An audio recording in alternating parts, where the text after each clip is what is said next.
Tonight, when you fill up your car or scoot to buy groceries, you probably won't think about a stretch of water thousands of kilometers away. You'll just look at the price on the pump. You'll just look at the number on the receipt. But that number is being quietly shaped by a conflict most people stopped watching once the headlines slowed down. Here's what's actually happening behind the scenes. Earlier this year, tensions between Iran and Israel escalated into open conflict. Oil markets panicked, prices spiked. Then, in June, a peace deal was announced and oil prices dropped sharply, falling around 5% in a single day. That sounds like good news, and in some ways, it is. But the real story isn't the ceasefire itself. It's what almost happened and what could still happen again. Here's the mechanism you need to understand.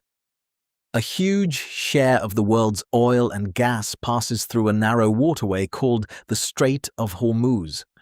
When conflict threatens that passage, energy prices don't just react to actual disruptions.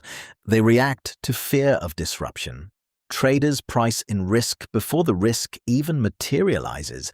That's why your fuel costs can jump even when nothing has physically changed yet.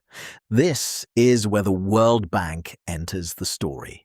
Aditya Mattu, the World Bank's Director of Development Research, warned that if energy disruptions continued past a certain point, financial markets could face real volatility, with global growth potentially sinking as low as 1.3% and worldwide inflation climbing above 4%.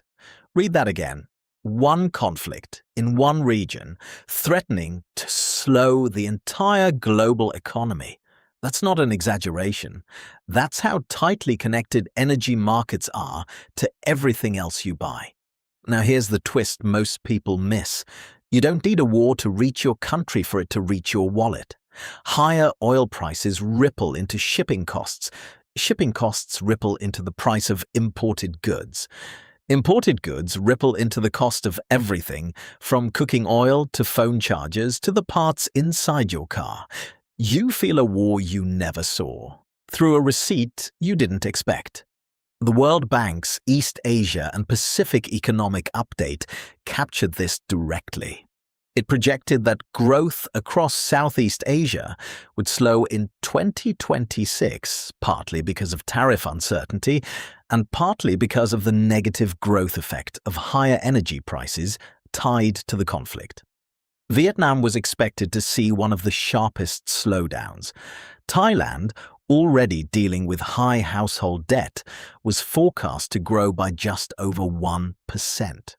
These aren't abstract statistics. They translate into slower hiring, tighter budgets, businesses delaying expansion because the cost of doing business just got less predictable.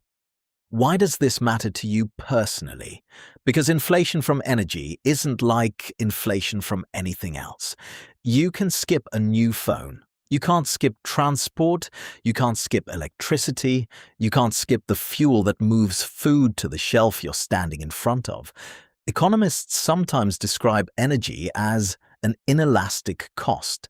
Demand doesn't fall much even when prices rise, because life doesn't pause for a supply shock. That's exactly why energy shocks hit lower and middle-income households the hardest. The people with the least room in their budget absorb the most pain first. Let's talk about what actually happened to markets. When the peace deal was announced, Asian stocks surged as investors priced in relief. That's the visible part. The invisible part is how fragile that relief really is. A ceasefire is not the same as a resolved conflict. Analysts have repeatedly noted that the underlying tensions in the region remain unresolved, which means the same risk premium can return to oil prices at any time. You're not just watching a war end, you're watching a pause that markets have chosen for now to treat as permanent. Here's the part that should genuinely change how you think about your own money. Global growth forecasts from institutions like the World Bank and the Asian Development Bank aren't just abstract predictions for economists in suits. They shape interest rate decisions. They shape how central banks respond when inflation runs hot.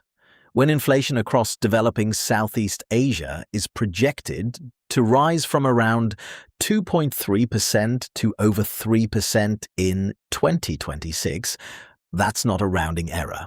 That's your savings quietly losing purchasing power a little faster than you planned for. So, what do you actually do with this information? You start treating geopolitical risk the same way you'd treat a leak in your roof. You don't wait for the storm to fix it. Diversifying where your savings sit, understanding that fuel and food prices can move independently of your local economy, and building even a small buffer against imported inflation, these aren't panic moves. They're basic protection against a risk that's already proven it can spike overnight and fade just as unpredictably. There's also a mindset shift worth making here. Most people think of war as something that happens somewhere else, to someone else's economy. But the global energy market doesn't respect borders. A shipping lane thousands of kilometers from your home can decide whether your currency buys a little more or a little less this month. That's not fear-mongering. That's simply how interconnected modern trade and energy markets have become. None of this means panic. Markets recovered. Oil prices came back down. Growth forecasts, while cut, weren't catastrophic. But the pattern is worth remembering because it will repeat. Some future conflict in some future region will once again threaten a shipping lane or a pipeline you've never heard of.